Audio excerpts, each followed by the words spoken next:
Kami dari kelompok 6. Di video kali ini kami akan membahas parameter air, di mana parameter yang kami bahas itu merupakan parameter TOC, TDS, serta TSS. Dan kami perkenalkan dulu, nama saya Nazri Adlani dengan NIM 180702068. Dan juga teman saya. Perkenalkan, nama saya Rahmat Maulana dengan NIM 180702012. Dan teman saya. Perkenalkan, nama saya Fadil Fajarul Sidik dengan NIM 1807020077. Oke. Dan juga teman saya. Nama saya Iman Syahputra dengan NIM 180702117. Dan teman saya. Perkenalkan, nama saya Isra Fizar, NIM 180702045. Baik, untuk parameter pertama yaitu TOC. TOC ialah kepanjangan dari total organik karbon, di mana yang artinya jumlah karbon yang terikat dalam suatu senyawa organik dan sering digunakan sebagai indikator tidak spesifik dari kualitas air.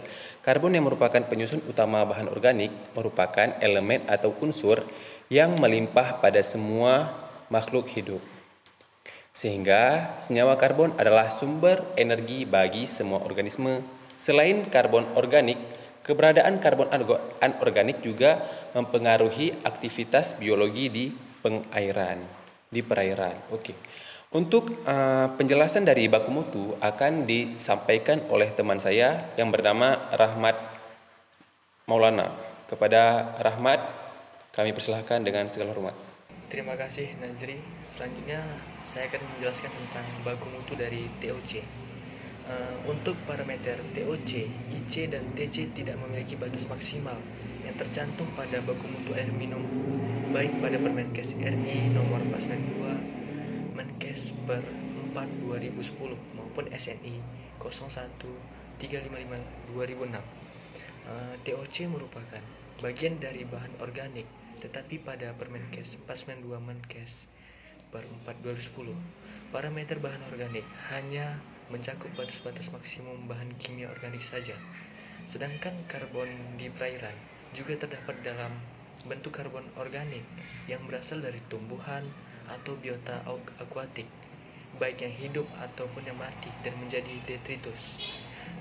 Dengan pengujian TOC, semua senyawa karbon organik dalam perairan akan dapat diketahui dalam bentuk jumlah keseluruhan atau total, tetapi tidak spesifik, sehingga TOC dapat menjadi alternatif untuk mengetahui parameter bahan organik pada 492 Menkes per 4 2010. Sekian dari saya, selanjutnya akan dijelaskan oleh rekan saya. Kepada Isra Fijar, saya persilahkan. Ya, baik, terima kasih kepada Rahmat. Di sini saya ingin menjelaskan judul tentang TDS. TDS adalah singkatan dari Total Dissolved Solid, yang dalam bahasa Indonesia berarti jumlah zat padat terlarut. TDS merupakan jumlah indikator partikel atau zat baik berupa senyawa organik maupun non-organik. Pengertian terlarut mengarah kepada partikel padat di dalam air yang memiliki ukuran di bawah 1 nanometer. Zat yang ada atau partikel padat terlarut yang ditemukan dalam air dapat berupa natrium, kalsium, magnesium, dan lain-lain. Nah, dari TDS dapat disimpulkan TDS merupakan patokan jumlah zat terlarut dalam air. Kadar TDS yang diperbolehkan adalah maksimum 500 mg karena kadarnya tidak boleh terlalu tinggi dan tidak boleh terlalu rendah. Dan apabila TDS terlalu rendah atau mendekati 0, tidak ada manfaat kesehatan yang dimiliki oleh air tersebut. Sekian yang dapat saya jelaskan dan akan dilanjutkan oleh kawan saya yang bernama Imam. Terima kasih kepada Isra Fijar. Selanjutnya saya akan membahas tentang TSS atau Total Suspended Solid. TSS adalah bahan tersuspensi yang terdiri dari lumpur dan jasad renik yang berasal dari kikisan tanah atau erosi yang terbawa ke dalam air. Jumlah berat dalam miligram per liter kering lumpur yang ada dalam limbah telah mengalami penyaringan dengan membran berukuran 0,45 mikron. Yang termasuk dari TSS itu sendiri adalah lumpur, tanah liat, logam, oksida, sulfida, ganggang, bakteri, dan jamur. TSS umumnya dihilangkan dengan flockulasi dan penyaringan dengan membatasi penetrasi cahaya untuk fotosintesis dan visibilitas di perairan, sehingga nilai kekeruhan tidak dapat dikonversi ke nilai TSS. Selanjutnya akan dijelaskan oleh Fadil. Pada Fadil.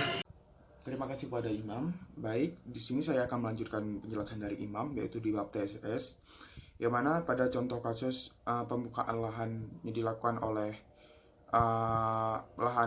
pembukaan lahan untuk industri dan pertanian.